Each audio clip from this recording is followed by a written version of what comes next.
Hari Om Tat Sat. Welcome to Swami Jyotirmayananda Society, our journey to self realization. Please subscribe for the mystical meanings and to enjoy daily satsang with us. We are currently exploring the book Advice to Students, authored by Swami Jyotirmayananda Maharaj, narrated by myself, Swami Nikhilananda. And we are currently studying Unfolding the Positive Qualities. And today, let's begin with a parable, The Resentful Thief. A story is told about a child who used to steal pencils from his classmates and bring them to his mother. The mother always seemed happy to get the pencils, which encouraged the child to steal more and more. As the child grew up, he continued to steal, and eventually the police arrested him for some more serious theft and then sentenced him to prison. Before the thief was to be imprisoned, he asked permission to see his mother.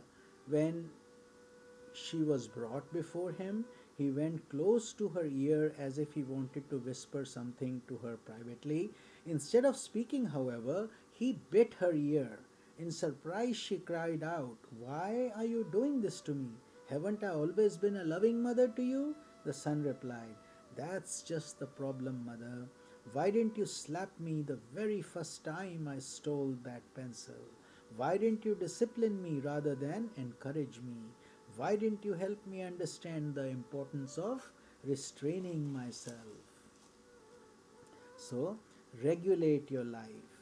The secret of controlling the senses lies in your mind. When you work towards a goal, your mind must be filled with determination. This is what I want to do and I will do it. With that attitude, you are bound to succeed. Suppose, for example, that you're preparing for an exam and there is only 1 week left. Plan your time so that a certain amount of work will be accomplished every day and follow the plan with patience. Do not become hysterical thinking, "Oh, what can I do? I haven't studied enough. The exam is only a few days away." When you become hysterical, what you have learned flies right out of your mind.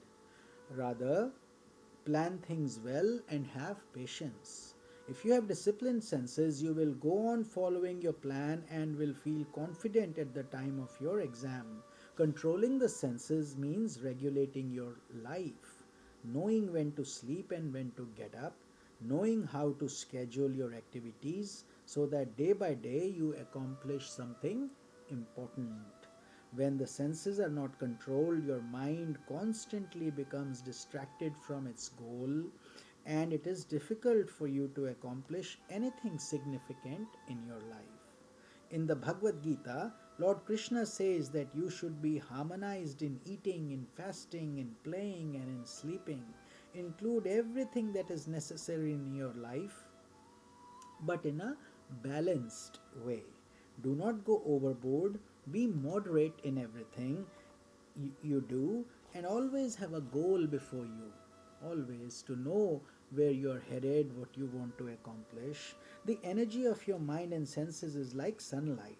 Sunlight is diffused everywhere, but if you focus that sunlight through a lens, it can then start a fire and bring forth the flame.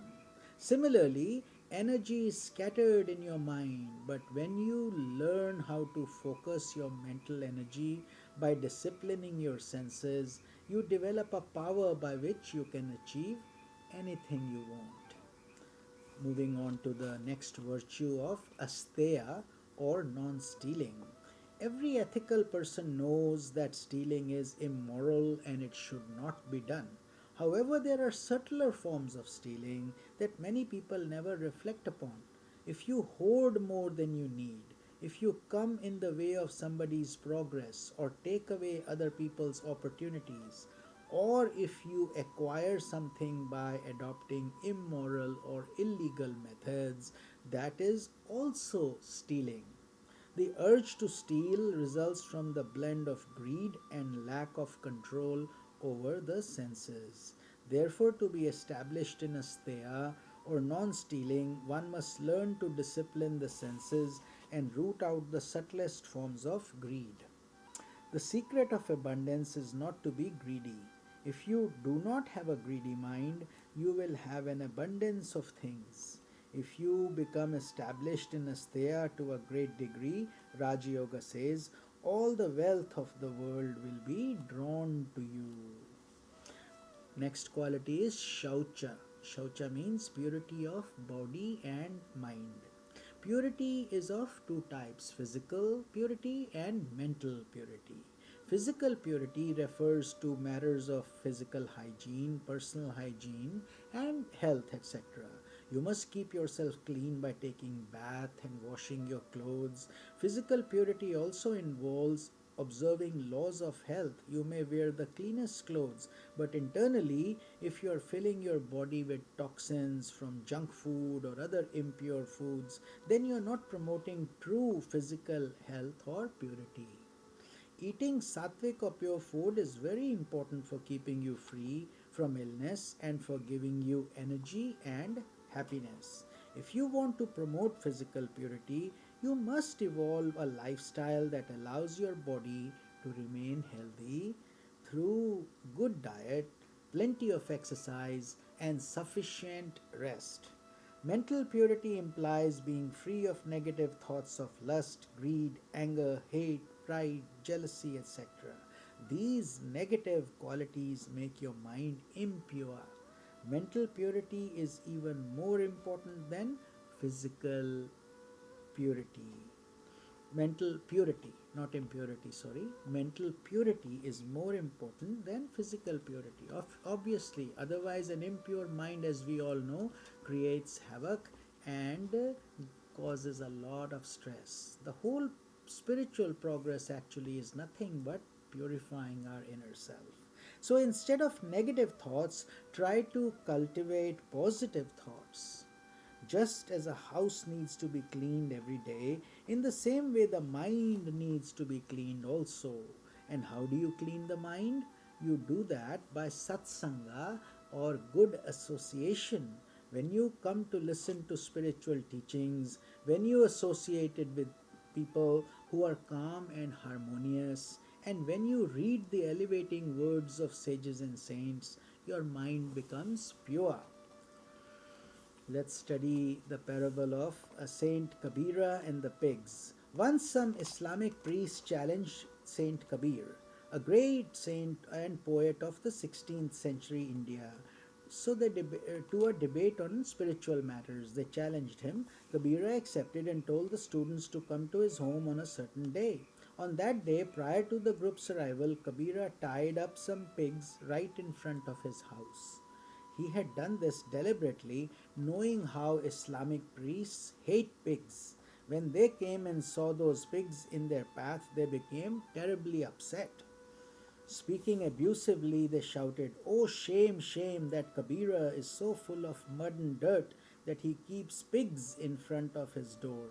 From inside the house, Kabira, who was expecting this reaction from the priest, called out, "I have tied my pigs outside, but you have tied the pigs inside, within your mind."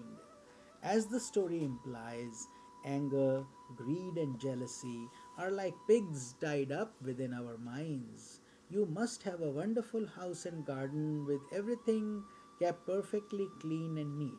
Yet, if your mind harbors selfishness, hypocrisy, it is as if pigs were everywhere causing dirty and unhealthy conditions. Thus, purity must be practiced on both levels, physical as well as mental. If you have mental purity, you will enjoy serenity, harmony, and cheerfulness. There is a subtle link between your mind and your body. The moment a negative thought enters your mind, it sets up a discordant vibration in the pranas or vital forces in your body. The moment the vital forces are disharmonized, there is an imbalance in the assimilation of what you have eaten. Nutrition becomes disturbed, and one portion of your body receives more nourishment and another less. So, even though your overall health may be good, your liver may become sick, or your heart may become weakened, and ultimately your entire body will suffer from the effects of mental stress and tension. Your mind, in addition to directly influencing the well being of your body, also creates karmas. So through those karmas, you are destroying yourself from the within and drawing circumstances and situations to yourself. They may be good or bad.